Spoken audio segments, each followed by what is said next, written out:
Good afternoon and welcome. I'm Swastika and I would welcome you all on behalf of Team GOI.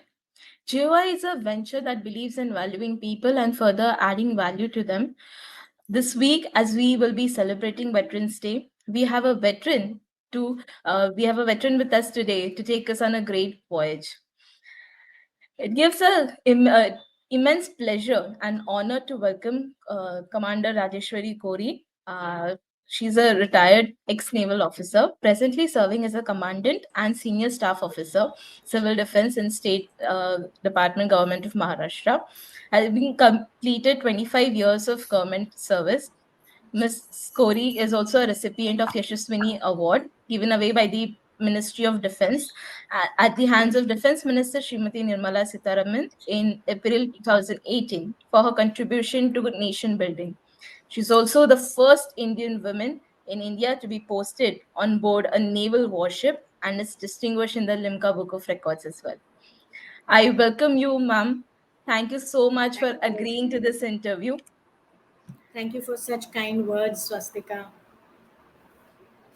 All right, ma'am.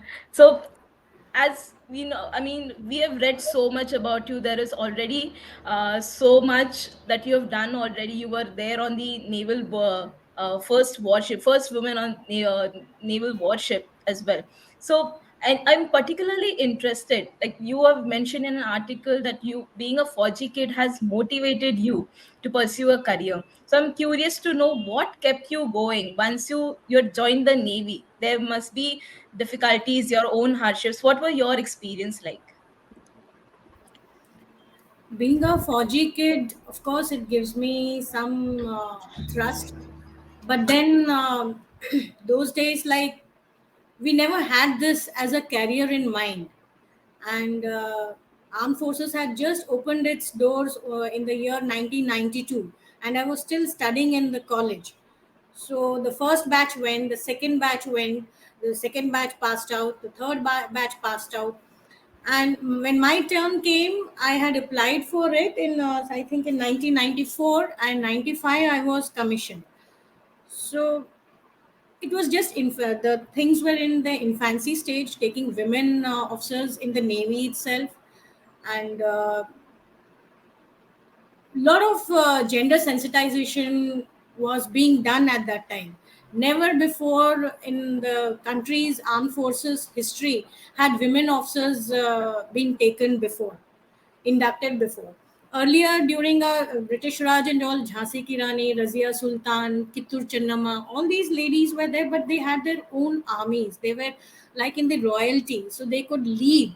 But here it was like an open platform. It was like you have to come through a proper procedure. There's an interview, there's an exam, there's a medical exam. All those hurdles you have to cross and then come. Once you join in the academy, it is again you have to study. It's like अब हमें नौकरी मिल गई है तो हमें पढ़ाई नहीं करना. It was not like that. Once you join, it's an again and this thing where you have to compete. It's a healthy competition where you have to prove yourself time and again. You cannot rest back on your laurels. So that is what the academy taught me. And Naval Academy, it was in Goa at that time. Once I got my first appointment, again there was a challenge there that women officers were not given night duties, which we used to call it as officer of the day duties. So when I said ki why can't women officers being given such night duties, I was told that it's a huge responsibility. There are about 6,000 in living single men staying here. Some are forced bachelors, some are single because they are not given accommodation. So, looking after a lone woman, looking after the entire setup at night is not done. So, that was one thing where I was like, why women officers cannot be given such kind of duties or response? Are we only ornamental? Because I was the fourth batch of women officers entry. And this always I had it in mind that only whenever a VIP or a dignitary is coming, we are being sent as liaison officers, which was again I felt it was ornamental to show around the world that we have women officers.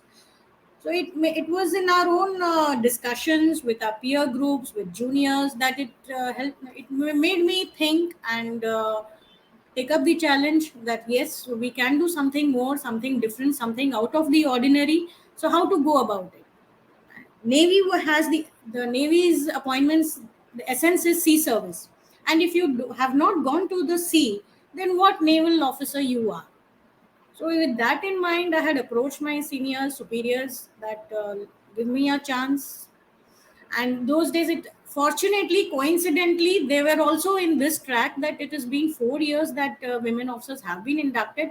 Let's try them out on board sea. I went to such an extent also to say that why can't we be given goodwill visits for a short duration, goodwill visits to other nations when the ships go. So in a group, women officers can go and they can get the kind of sea life or the ship's life, how to go about it. So it was just a culmination that it happened time and space. I was lucky enough to be in that place and in at that time. And when I was asked that would you like to go on board the ship, and I just said yes, I would like to go on board the ship. Then again, okay, one lady officer they cannot send. They had to look out for another lady officer who is also willing, because sea service is not so simple as we think. It's very easy to say, oh, sea service. And those days, mind Yes. you, only gentlemen were going. So it was unheard of. Sending a women officer alone was not done. So they asked for, okay, let's see, medical officers had it. They were there. So Commander Vinita Tomar, madam, she was a medical officer. She also agreed to be on board the ship, and both of us were posted. So that's how this took off. And after 1 year, other ships like Saryu, Amba, Sagar Dhwani, Shakti, these ships also started inducting women officers on board. So it was a very good experience, though. Great. Yeah. So, like you said, with time, the face of Navy has been changing. There are several amendments Considerably. being made.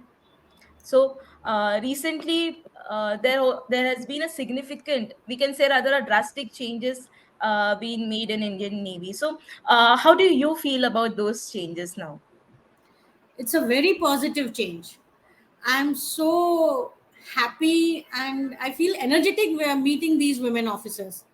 And when they say that, oh, you were from the fourth batch, it gives me another a different kind of experience, a different thing that Arey, main वही और आज हूँ, and these people are remembering those instances. So it's a total 360 degrees total change what we had those days. Today women officers are more intelligent, more smart.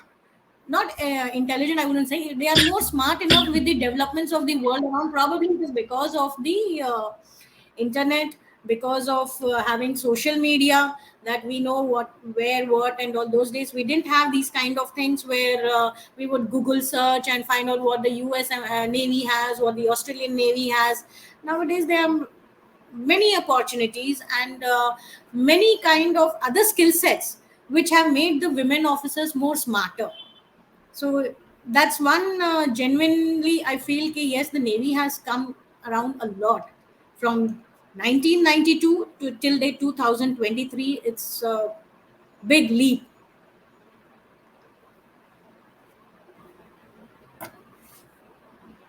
Hello. Right, ma'am. Yes.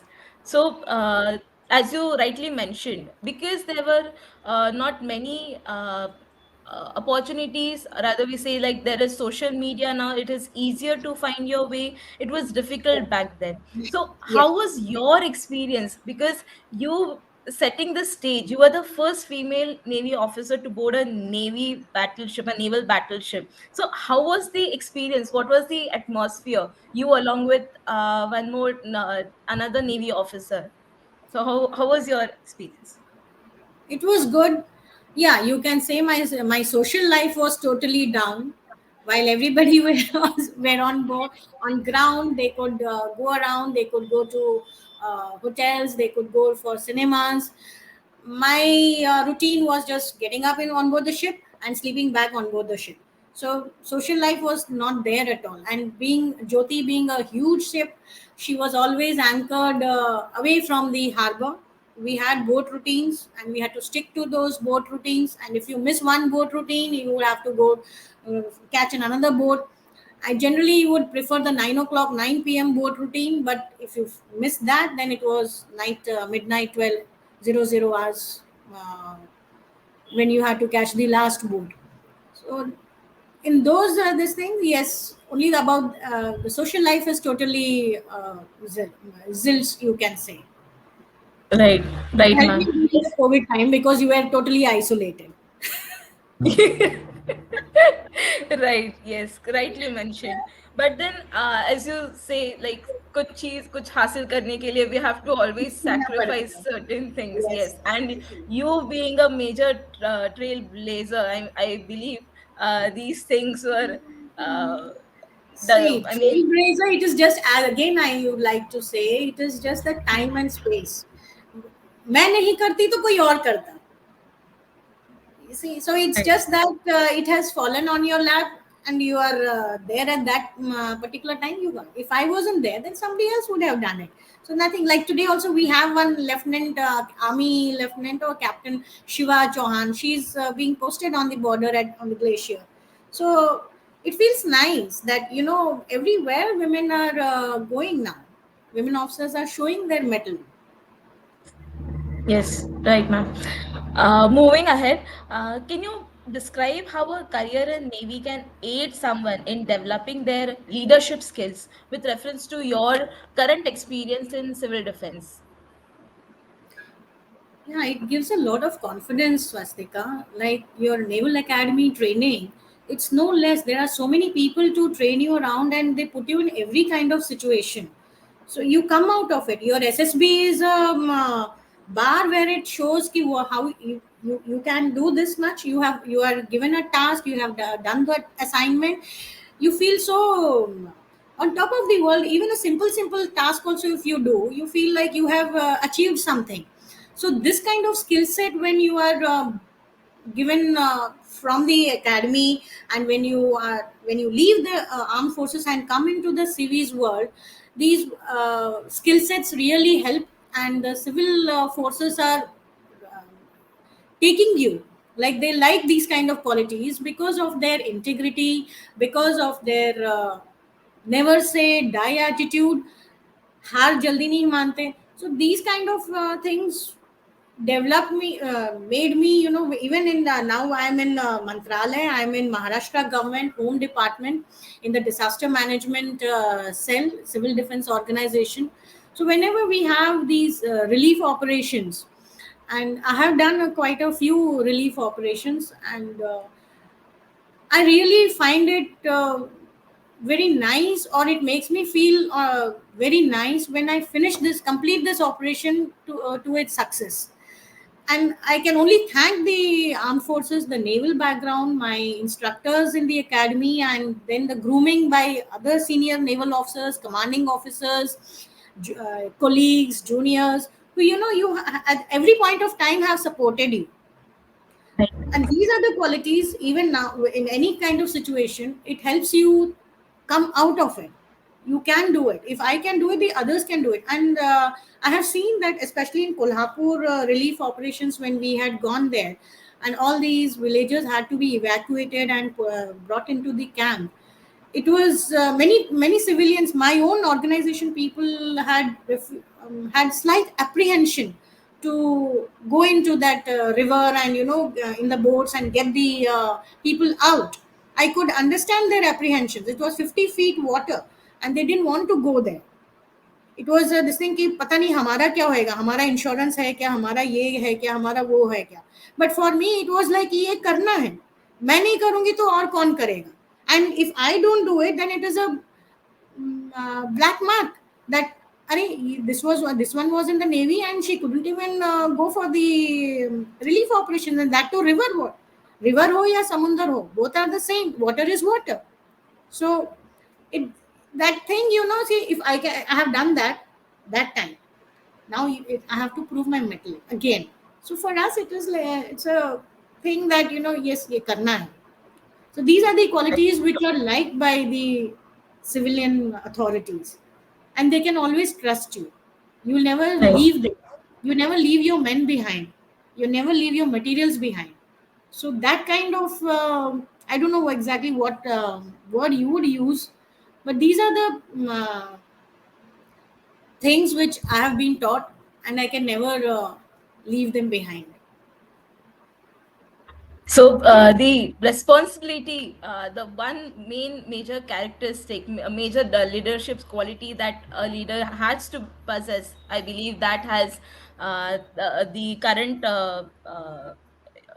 defense, civil defense opportunity has given you. Moving ahead, in your opinion, there are various initiatives that the armed forces are attempting to put forth to engage the youth of India currently. So, what's your take on that? It's a good opportunity. We say कि अरे why these children are not behaving properly. 2 साल भी army में काम करता तो इसकी अक्ल ठिकाने आ जाती. Isn't that we all Yeah. Yes. all over every nation has, like I had been to Germany for my master training in civil defense. There they have only two opportunities for the citizens. One is either you join the armed forces, police, or you join civil defense. Oh. So this time we can now what Agnipath scheme, if you're talking about, which has come out, Hmm. it has come with at the right opportunity. Only thing is, it will need to be more smoothening has to be done. It will be done. It Command. will be a Yes. great success. So if Yeah. every citizen of our country gets an opportunity to serve in the armed forces, it will be a good bank for us. So relying on such people, because that is what even the present appointment what I am doing as commandant, I am teaching the civilians in coming for duties to aid in emergencies. I teach them disaster management, how to react, how to be a first responder in any emergencies, be it a fire, be it earthquake, be it a landslide, be it storm, cyclone, anything, those kind of things. So when I teach them, I empower them. So when that comes out, if I teach them properly, these things will always come in the aid. Like every time we cannot say armed forces, please come for our help, right? Yeah. Yes. So when we can't call the armed forces have to do their job, and we as civilian authorities we have to do our job, and our job is if I 90% of the citizens are even if 1% of the population is trained in disaster management, they can come to the aid of the state government or civil government. And sorry, I'm going out of the, what was your question again? No, it's about the engagement of youth. Yeah, The government engagement, is. yeah, engagement of the youth. So now when these youth are getting trained under us in civil defense or home guards training, they are able to give back to the society when we need them. So similarly, if even if it is for 4 years, the Agnipath scheme, I'm sure it's going to be a success, provided there are certain minute details if they can be worked out. So what the opportunities which armed forces is trying to do out, it will definitely work out in future, I feel. Right, right, ma'am. Yes. And last in the series, what is your message to the country's youth who look up to you as an inspiration and aspire to join one of the three armed forces? You see, as our primary audience are high schoolers and undergraduates. Oh, Hmm. they are the ones who are in their critical stage of charting a career for them. So, what will Yeah. be your message for them? Yeah. So first of all, chart your own road. Don't just see कि वो उसने ऐसा किया है तो मुझे भी वैसा ही करना है. You are a different individual, you are a different, make your own identity. After you get that, you, in order to have people around you to respect you, to look at you, you need to be competent. Yeah. And how you can Yes. be competent? Only by studying, by gathering knowledge, by gathering information. All these things will make you empowered, what to do when, and that will develop your confidence. So if these three virtues are with you, then I'm sure you don't need to have any kind of inspiration. You can chart your own waters. You can go Yes. through, wade through any difficulties in life. Yes, yes, ma'am. So basically, willingness to pursue to go high waters, Yes, dedication, persistent work is what leads to success. So absolutely. on that note, thank you so much, ma'am. It was so wonderful to have a conversation with you. It was really great to hear about your experience, ma'am. And we appreciate you being here with us today. Everything that you've shared with me today has left me feeling nothing but incredibly inspired. It was a privilege to meet a woman who has bravely pursued her goals her entire life and who still continues to do so. Thank you. Thank you. Thanks a Thank lot. you, Jen. Jai Hind, ma'am. And to all our friends, do connect with us on www.johnsonodakkal.com. Make sure to follow our official handles on Instagram, LinkedIn, and Twitter to grow alongside. Hope you enjoyed hearing the veteran speak about her journey to triumph. Once again, thank you for joining us live in this conversation. Jai Hind.